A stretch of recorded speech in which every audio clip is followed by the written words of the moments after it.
तो बच्चे भूखे खड़े थे, किसी ने देने के लिए कुछ उनकी तरफ हाथ बढ़ाया। जब बच्चों ने लेने के लिए हाथ आगे किया, एक बच्ची की निगाह कैमरे पे पड़ गई। बहन भाई खड़े थे, जैसी कैमरे को देखा बहन ने उस तोहफे से हाथ पीछे कर लिए। छोटे छोटे बच्चे थे, मुंह मोड़ के चले गए। मैं सोचने लग गया, या अल्लाह, इन बच्चों को भी गैरत आती है, लेकिन इन बेगैरतों को गैरत क्यों नहीं आई। जब बच्ची के सामने कैमरा आया, उसने मुंह फेर लिया और उसने ये सोचा होगा हम फाके तो रह सकते हैं, लेकिन ये एक रस्म चल रही है। और अगर पहली बात तो करते ही नहीं, और करते भी हैं तो जलील करते हैं जलील। मैं 2-3 फोन मोहम्मद अली भाई आए कि आपको बुलाना चाह रहे हैं। क्यों? कहा हम इज्तिमाई शादी करेंगे। इस बार इज्तिमाई शादियां करें, अच्छी बात है, लेकिन कुछ अगले ही दिन ना, जिस दिन इज्तिमाई शादी थी,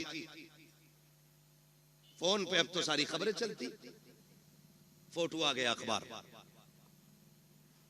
20 बच्चियां दुल्हन बनी। उन 20 बच्चियों के फोटो थे। मैं पूछना चाहता हूं, ये जो इज्तिमाई निकाह की लोग रस्में करते हैं ना, रस्में क्यों? ताकि किसी गरीब का भला हो जाए, यही तो नियत होती है। बोले हैं और होनी भी चाहिए, लेकिन आप फोटो देखो ना, कसम खुदा की एक बच्ची का मुंह पर नहीं था उठा। आप हमें बताएं, कभी किसी गरीब को जलील करने से पहले हमें यह ख्याल क्यों नहीं आता कि इसी लाइन में कल मेरी बेटी भी तो हो सकती है। आज जो ये गरीब लड़के दूल्हा बने हैं, इसमें मेरा बेटा भी तो हो सकता है। क्यों नहीं सोचते हम?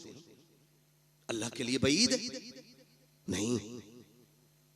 समझे, जरा सोचे, अल्लाह कादिर मुतलक है। अगर किसी की बात ना गवार गुजर जाए ना, तो जब वो जमीन में घुसेड़ता है ना, तो कोई बचाने वाला नसीब नहीं होता है। हुए नाम वर्बे निशा कैसे कैसे, जमीन खा गई आसमां कैसे कैसे। आज अखलाक नहीं हमारे पास।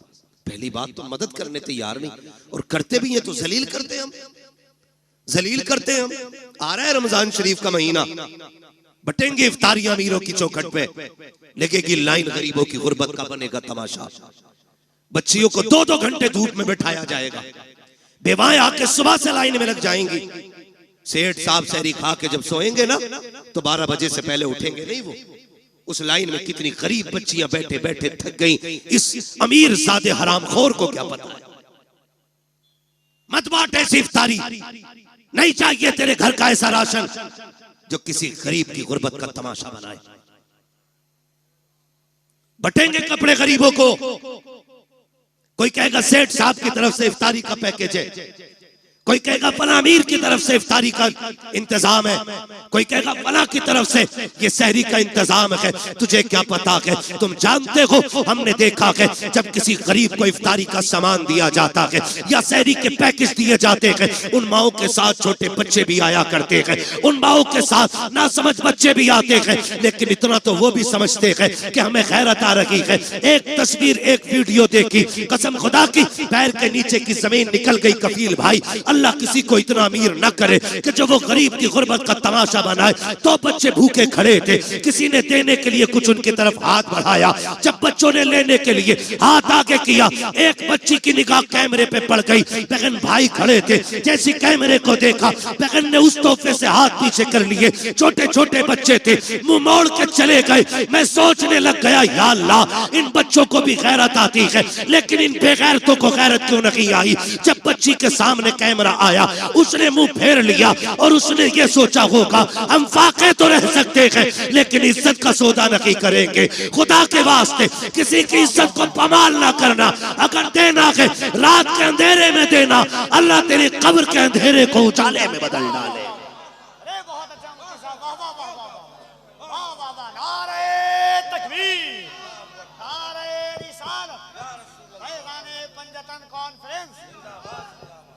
सलामत रहो आप लोग। मैं एक बात कहना चाहता हूं, हम नेकी करते तो तमाशा बनाते। चलो फैजान पंजतन कॉन्फ्रेंस है, इमाम हसन रज़ी अल्लाह ताला अन्हु को जब गुस्ल दिया गया, आपकी जब कमीज उतारी गई, तो आपकी कमर पे, पुष्ट पे, ये पीठ पे मतलब पीठ पे आपकी ना काले निशान थे, काले धब्बे। लोग बातें करने लग गए, ये तो बड़े शहजादे, ये तो नूर वाले लोग हैं, कमर पे काले धब्बे क्यों? जब ये बातें हुई ना तो आपके गुलाम थे, कहने लगे वादा किया था आका ने कि किसी से बताना मत, लेकिन आज इज्जत की बात आ गई तो बोलना पड़ रहा है। कहा तुम बताओ, कहा इल्जाम न देना, गलत न सोचना, ये कोई ऐब के धब्बे नहीं, ये वो धब्बे हैं जब सारी दुनिया सो जाती थी तो इमाम हसन नाज की बोरी कमर पे रख के यतीमों के दरवाजे पे पहुंचाने के लिए जाया करते थे। और आपके विसाल के बाद ये राज खुला कि 100 बेवाओं का चूल्हा इमाम हसन के दरवाजे से चला करता था। 100 यतीमों का चूल्हा इमाम हसन की चौखट से चलता था। एक दिन ना आपके शहजादे ने कहा अब्बा ये बोरी मैं पहुंचा दूं।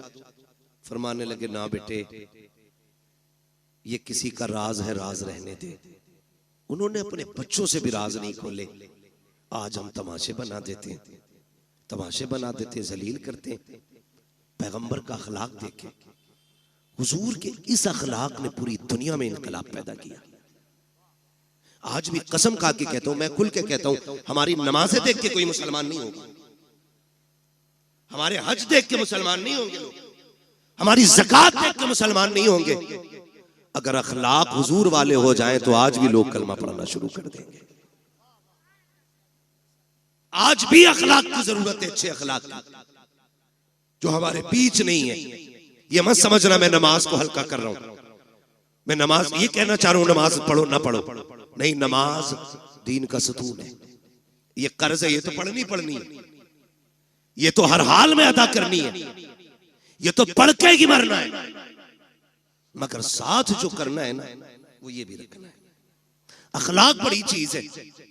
कसम खा के कहता हूं, माफ कीजिए, मैयतें होती हैं यहाँ, बोले डर क्यों रहे हो, कहोगे हाँ तो मर थोड़ी जाओगे।